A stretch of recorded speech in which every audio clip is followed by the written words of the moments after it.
మన దేశంలో బంగారం అనేది ఒక కాస్ట్లీ మెటలే కాదు, ఇది మనకు ఒక ఎమోషన్. ఇది ప్రతి ఇండియన్ లైఫ్ స్టైల్లో ఒక భాగం. పుట్టుక నుంచి పెళ్లి వరకు, పండుగ నుంచి అత్యవసరాల వరకు ప్రతి దగ్గర బంగారానికి ఒక ఇంపార్టెన్స్ ఉంది. ఇది ఒక సగటు భారతీయుని జీవితంలో విడదీయరాని బంధంగా తయారైంది. ఎంత లేనోడైనా కనీసం పెళ్లికి ఒక పావుతులం పెట్టి పుస్తైనా చేయిస్తాడు.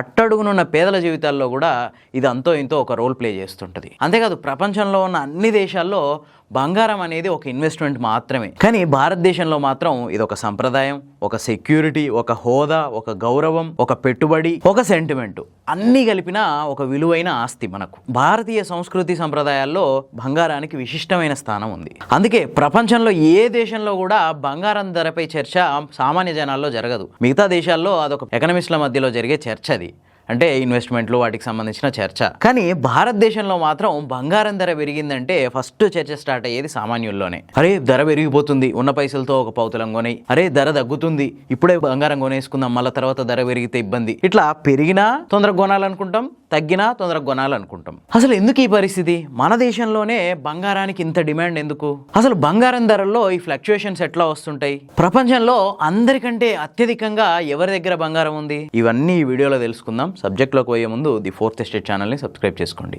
భారతదేశంలో శుభకార్యాలంటే ఖచ్చితంగా బంగారం ఉండాల్సిందే.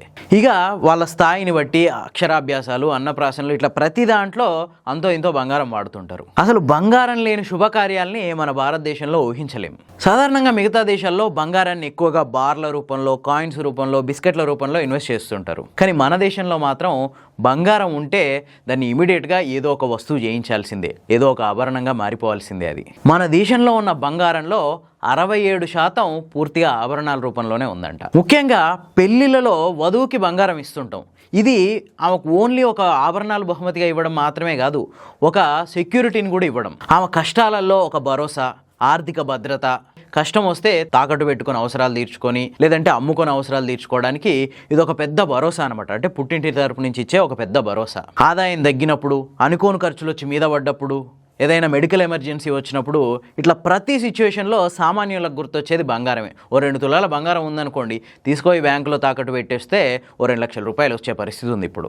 ఇట్లా ప్రతి సందర్భంలో బంగారం అనేది ప్రధానంగా మధ్యతరగతి కుటుంబాలకి ఒక రక్షణ కవచంలా నిలబడుతుంది. అంతేకాదు, మన భారతదేశంలో గ్రామీణ స్థాయి నుంచి మెట్రో నగరాల వరకు బంగారం మీద లోన్లు విస్తృతంగా దొరుకుతున్నాయి. అత్యవసర సందర్భాల్లో బంగారాన్ని బ్యాంకులో పెట్టి లోన్ పొందడం అనేది చాలా ఈజీ. మన దగ్గర 2 తులాల బంగారం ఉంటే బ్యాంకు తీసుకెళ్తే 10 నిమిషాల్లో ప్రాసెస్ చేసి తాకట్టు డబ్బులు నీ చేతిలో పెడతారు.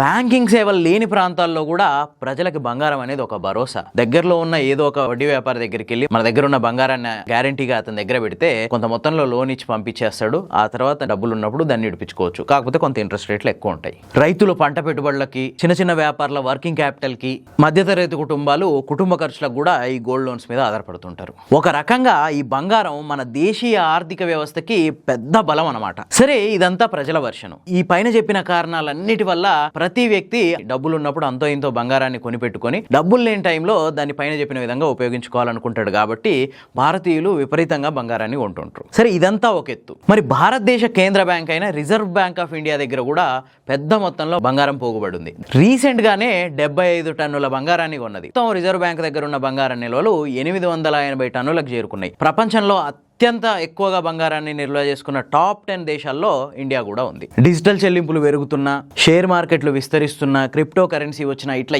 ఎన్ని మార్కెట్లో ఎన్ని కొత్త విధానాలు వచ్చినా బంగారం మీద మనకున్న మక్కువ మాత్రం తగ్గట్లేదు. రీసెంట్గా అంతర్జాతీయ ఆర్థిక సంస్థల రిపోర్టు ప్రకారం ప్రపంచంలో ఉన్న టాప్ 10 దేశాలు ఉన్నాయి కదా, బంగారాన్ని అత్యధికంగా నిల్వ చేసుకున్న దేశాలు, వాటన్నిటికంటే ఇండియన్స్ దగ్గర ఉన్న బంగారమే ఎక్కువ అంట.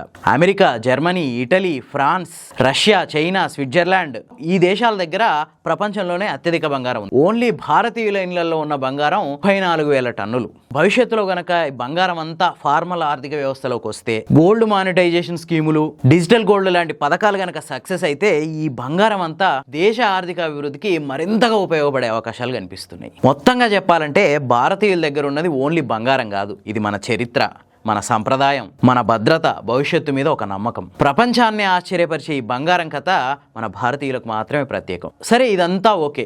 మరి ఈ బంగారం రేట్లు అనేవి ఎందుకు పెరుగుతుంటాయి, ఎందుకు తగ్గుతుంటాయి? ఈ ఫ్లక్చుయేషన్స్కి కారణమైంది. దీనికి ప్రధాన కారణాలు, ఇదొక రేర్ మెటల్, ప్రపంచంలో మిగతా అన్ని రేట్లు పెరిగినట్టే ద్రవ్యోల్బణం వల్ల బంగారం రేట్లు కూడా పెరుగుతుంటాయి. దీని తర్వాత అత్యధికంగా ఎఫెక్ట్ పడే కారణాలు ఏంటంటే అమెరికా కేంద్ర బ్యాంకు వడ్డీ రేట్లు, రెండోది డాలర్ పతనం. ఈ రెండు బంగారం రేట్లలో ఫ్లక్చుయేషన్స్ ని నిర్ణయిస్తాయి. ఫస్ట్ అమెరికన్ సెంట్రల్ బ్యాంక్ విధానాల గురించి తెలుసుకుందాం. ప్రస్తుతం ప్రపంచవ్యాప్తంగా అమెరికన్ సెంట్రల్ బ్యాంకు వడ్డీ రేట్లు తగ్గిస్తున్నప్పుడు బంగారం రేట్లు పెరుగుతుంటాయి. వడ్డీ రేట్లు తగ్గితే బంగారానికి డిమాండ్ పెరుగుతుంది. ఎందుకంటే బంగారం మీద ఎట్లాంటి వడ్డీ రాదు కాబట్టి వడ్డీ రేట్లు పెరిగినప్పుడు పెట్టుబడిదారులు ఎక్కువగా బాండ్లు, డిపాజిట్ల వైపు మొగ్గు చూపుతారు. ఎందుకంటే వడ్డీ రేట్లు ఎక్కువ వస్తుంటాయి కదా. బ్యాంక్ లో డిపాజిట్ చేస్తే వడ్డీ రేట్ వస్తుంది కాబట్టి బ్యాంక్ లో డిపాజిట్ చేస్తుంటారు. కానీ ఎప్పుడైతే వడ్డీ రేట్లు తగ్గుతున్నాయి, బ్యాంకుల్లో డిపాజిట్ చేసినా పెద్దగా వడ్డీ రేట్లు రావు అనుకున్నప్పుడు ఈ ఇన్వెస్టర్లు ఏం చేస్తారంటే బంగారం మీద ఇన్వెస్ట్ చేస్తారు. అప్పుడు బంగారానికి డిమాండ్ పెరిగిపోయి రేట్లు విపరీతంగా పెరిగిపోతుంటాయి. ఇప్పుడు అమెరికాలో జరుగుతుంది అదే. అక్కడ ఆర్థిక వృద్ధి కొంచెం నెమ్మదిస్తున్న సూచనలు కనిపిస్తున్నాయి. ఈ నేపథ్యంలోనే అమెరికా సెంట్రల్ బ్యాంకు వడ్డీ రేట్లు తగ్గించే అవకాశం ఉందన్న అభిప్రాయాలు వ్యక్తం అవుతున్నాయి. దాంతో ఇన్వెస్టర్లు అందరూ బంగారం మీద పడ్డారు, రేట్లు పెరిగిపోతున్నాయి. ఇక రెండోది డాలర్ పతనం. సాధారణంగా బంగారం ధరలు డాలర్ రేట్కి విరుద్ధ దిశలో కదులుతాయి. అంటే డాలర్ రేటు పడిపోయిందనుకో బంగారం రేట్లు పెరుగుతాయి, డాలర్ రేటు పెరిగిందనుకో బంగారం రేట్లు తగ్గుతాయి. దీనికి కూడా రీజన్ ఉంది. ఎందుకంటే డాలర్ రేటు తగ్గిపోయినప్పుడు మిగతా కరెన్సీలతో పోలిస్తే డాలర్ రేటు తగ్గిపోతుంది. కానీ ప్రపంచ వాణిజ్యం అంతా డాలర్లోనే జరుగుతుంది కదా. సో ఆటోమేటిక్గా మిగతా కరెన్సీలకి ఎక్కువ బంగారం వచ్చే అవకాశం ఉంటుంది. దాంతో విపరీతంగా బంగారం మీద ఇన్వెస్ట్ చేయడానికి ఇంట్రెస్ట్ చూపిస్తారు. దాంతో ఆటోమేటిక్గా బంగారం రేట్లు అనేవి పెరుగుతాయి. సేమ్ ఇదే ముచ్చట వెండి విషయంలో కూడా వర్తిస్తుంది. సరే, ఇప్పుడు మరి దేశీయంగా వస్తే అంతర్జాతీయంగా బంగారం ధరలు పెరిగితే ఆటోమేటిక్గా ఎఫెక్ట్ దేశీయ మార్కెట్ల మీద కూడా పడుతుంది. దాంతో ఇక్కడ కూడా బంగారం ధరల్లో ఫ్లక్చుయేషన్స్ వస్తాయి. డాలర్తో మన రూపాయి మారకం విలువ, ఇంపోర్ట్ ఖర్చులు, ఇట్లాంటి అన్ని అంశాల ఆధారంగా మన దేశీయంగా కూడా బంగారం ధరలు పెరగడమా తగ్గడమా అనేది డిసైడ్ అవుతుంది అనమాట. ఇక అంతర్జాతీయంగా గనక ఈ బంగారం రేట్ల జోరు కొనసాగితే భారతదేశంలో కూడా ఆ జోరు కొనసాగుతుంది. ఇవన్నీ డాలరు అట్లాగే అమెరికా రిజర్వ్ బ్యాంక్ నిర్ణయాల మీద ఆధారపడి ఉంటాయి. మొత్తానికి అమెరికా ఆర్థిక వ్యవస్థ తగ్గుతుంది అని వస్తున్న సంకేతాలు, అట్లాగే అమెరికా కేంద్ర బ్యాంకు వడ్డీ రేట్లు తగ్గుతాయి అనే వస్తున్న అంచనాలు, ఈ బాండ్ ఈల్డ్స్ పతనం, ఇవన్నీ కలిపి బంగారం రేట్లను అమాంతం పెంచేస్తున్నాయి. మరి ఈ జోరు ఎంతకాలం కొనసాగుతుంది అంటే రానున్న రోజుల్లో వచ్చే ఆర్థిక డేటా మీద ఆధారపడి ఉంటుంది.